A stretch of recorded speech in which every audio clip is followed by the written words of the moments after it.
What's up, YouTube? It's a one-on-one with Teamironman12.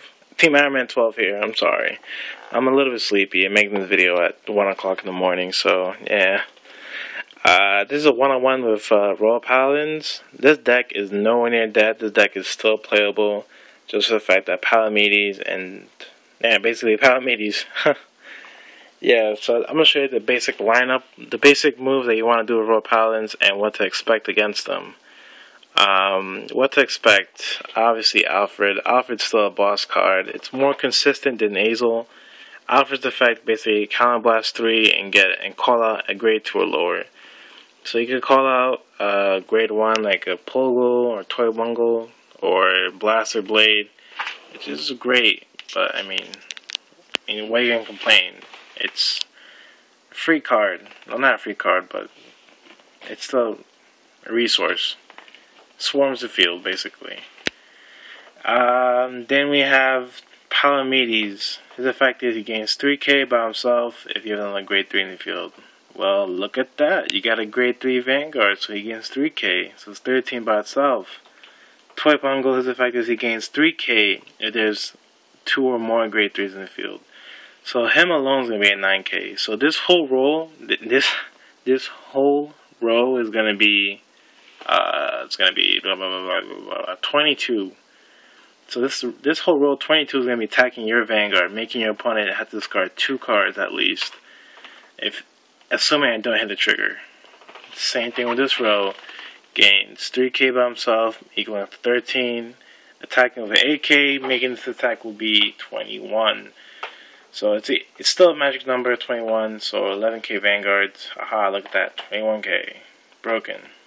Alfred, by himself, he's attacking 20k by himself. Doesn't need a boost, obviously that's his effect. Alfred's still a boss card. It's one of the main cards in the deck. It's the heart of the deck. And yeah, now, for most Royal Paladin players, they usually do the whole Soul Saver bullshit. So, Counterblast 1.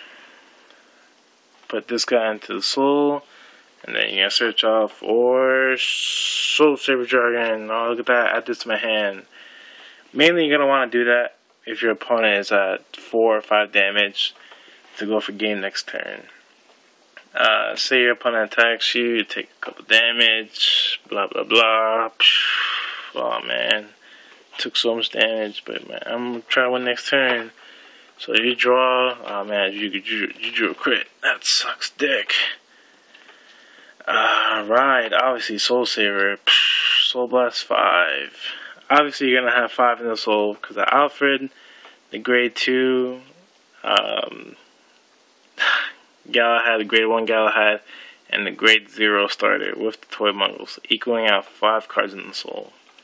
So that goes to the drop zone. Now you do +5 to anyone at all. Mainly you're going to give +5 to Palamedes, +5 to Toy Bungle, and +5 to Palamedes. Now you're going to call a grade 1. Oh, I'm sorry. Why isn't this working? Okay. You're going to call a grade 1. And yeah, so you have, this alone without the 5k is going to be 22. So plus the 2 5ks, this whole roll is going to be 32 attacks. So your opponent's going to need a perfect shield for this. Or he's going to need 3 10k shields, which is going to deplete his hand in general. This roll is going to be 21 plus the 5k, equaling out to 26. So it's still a magic number, making my opponent discard at least 2 10ks or a bunch of 5ks. And this roll by itself is going to equal to 20k, because Soul Saver, when he attacks the Vanguard, he gains 3k. So this is going to be 20k to my opponent's face, just with this attack. So, your opponent's going to be facing against a 32k, a 20k, and a 26k. Assuming I don't get a trigger. Now let's see if I get a trigger or not. Draft check. Oh, I get a grade 2 and on Alfred. That sucks. But, I mean, you're still going to be pretty good, because this is pretty much going to be game after this turn. Because you don't want to activate Soul Saver unless your opponent is at 4 or 5 damage with a low hand. Because, as I said before, Palamedes, it's an amazing card. It depletes my opponent's hand quicker. And if anything, it can become a target for my opponents to be like, I gotta get rid of Palamades as soon as possible. Now, most people will think, oh, that's great, you're attacking my grade 3, I'm happy with that. But when they attack Palamades, he's irreplaceable unless you have another one in hand, which makes it broken. But Palamades, he's a big push for the deck. Palamades makes the deck aggro. And yeah, and with the Galahad engine only going to grade 1 and 2, so this deck does not play the Galahad grade 3. It only goes up to grade 1 and 2 just for the fact that you want to try and plus. The grade 2 is a 9k, which is okay, and the grade 1 is a 7k, which is not bad. Because the 7k plus the 10k plus the 3k with Palamades is 20, and same thing with Soul Saver, so yeah. This deck is good in general. I mean, it's consistent. It's not luck-based. I consider this deck to be a skill-based deck. This deck has a lot of resources, which I love about the most. Like Blasted Blade, Alfred, High Dog Pungle, and High Dog Breeder Kane.